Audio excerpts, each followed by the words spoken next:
Salam saudara yang dikasihi oleh Tuhan Yesus Kristus.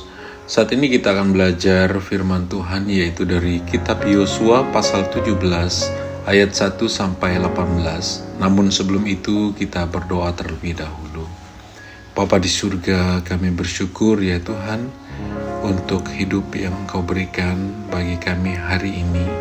Kami bersyukur untuk penyertaan Tuhan, kami bersyukur untuk pertolongan Tuhan. Bapa di surga, kami membutuhkan firman-Mu setiap hari. Oleh sebab itu Tuhan, kami selalu rindu merenungkan firman-Mu setiap hari, karena kami tahu firman-Mu lah sumber kekuatan kami. Firman-Mu lah yang akan menerangi jalan dan langkah hidup kami setiap hari. Terima kasih Tuhan, kami bersyukur atas firman-Mu dan kami mau belajar firman-Mu saat ini dalam nama Tuhan Yesus. Amin. Kita akan memperhatikan kitab Yosua pasal 17 ayat 1 sampai 18. Namun sebelumnya kita hanya akan membaca ayat 12 dan 13 saja. Tetapi Bani Manasye tidak dapat menduduki kota-kota itu, sebab orang Kanaan berhasil untuk tetap diam di negeri itu.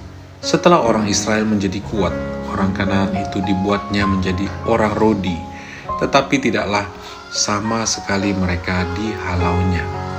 Saudara, dalam Yosua pasal 17 ini tidak saja kita membaca semua janji setia Tuhan digenapi, bahwa tanah perjanjian pun dibagi dengan adil dan bijaksana.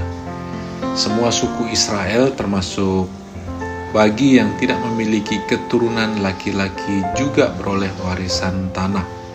Namun balasan umat terhadap Tuhan tidaklah setimpal. Kita melihat keengganan mereka dalam merespon Tuhan. Perikop ini mencatat kemalasan suku Manasye dan Efraim, keturunan Yusuf, orang yang begitu luar biasa yang pernah dipakai oleh Tuhan untuk menyelamatkan banyak bangsa. Kita bisa melihat kisah itu di Kejadian 50 ayat 20 sampai 21. Mereka bukannya menghalau, apalagi memusnahkan suku Kanaan, tetapi suku Kanaan itu justru dijadikan budak. Kemanjaan, kelemahan suku Manasye semakin menjadi dengan memilih hidup berdesakan daripada membuka hutan dan memusnahkan penduduk Kanaan. Kita bisa melihat ini di ayat 14 dan 16. Karena itulah Yosua menegur Israel agar menindaklanjuti janji setia Tuhan, yaitu dengan segera merebut daerah milik mereka dari penduduk Kanaan. Saudara, Israel gagal memiliki negeri itu sepenuhnya, dan mereka gagal mengusir sama sekali orang Kanaan karena dua alasan. Yang pertama, mereka menginginkan keuntungan dan kemakmuran yang diperoleh dari kerja paksa dan upeti orang-orang Kanaan. Yang kedua, beberapa orang Kanaan dengan kereta besi mereka, seperti yang kita baca di ayat 16 dan 18 sampai 18, memiliki kelengkapan senjata yang lebih unggul dari orang Israel yang tidak dapat mereka kalahkan dengan kekuatan sendiri. Mereka mulai kehilangan kepercayaan kepada kuasa Allah untuk mengalahkan musuh. Nah, seorang penulis bernama Jamison berpendapat bahwa suku Manasye tidak berhasil mengusir orang Kanaan adalah karena kemalasan, suka santai. Mungkin untuk kemanusiaan yang salah, yang timbul akibat pengabaian atau kelalaian terhadap perintah Tuhan. Prinsip iman dan semangat yang makin memudar dalam melayani Allah merupakan sebab-sebab dari kegagalan mereka. Itu kata Jamison, seorang penulis buku. Malas bukan sekadar gejala psikologis atau masalah moral etika atau gejala dosa biasa.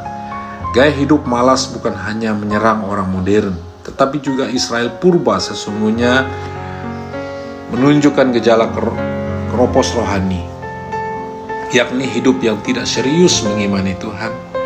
Dan itulah adalah praktik hidup yang menghancurkan diri sendiri. Saudara, hukum pertama Newton tentang gerak menyatakan bahwa sebuah benda yang bergerak memiliki kecenderungan untuk tetap bergerak, sementara sebuah benda yang diam memiliki kecenderungan untuk tetap diam. Ternyata hukum ini berlaku juga pada manusia.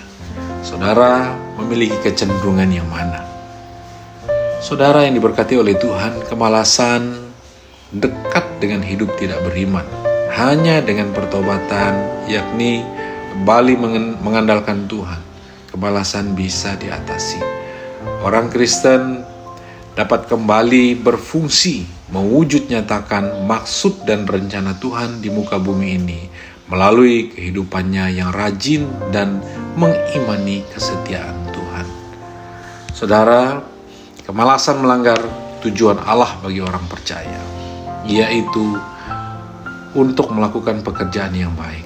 Namun Allah memberikan kuasa kepada orang-orang Kristen untuk mengatasi natur dosa, untuk bermalas-malasan dengan memberikan sifat yang baru kepada kita. Dalam 2 Korintus 5 ayat 17 dikatakan, jadi siapa yang ada di dalam Kristus, ia adalah ciptaan baru, yang lama sudah berlalu, sesungguhnya yang baru sudah datang. Melalui sifat baru kita termotivasi untuk rajin dan produktif karena kasih kepada Juru Selamat yang telah menebus kita. Amin. Tuhan Yesus memberkati kita hari ini.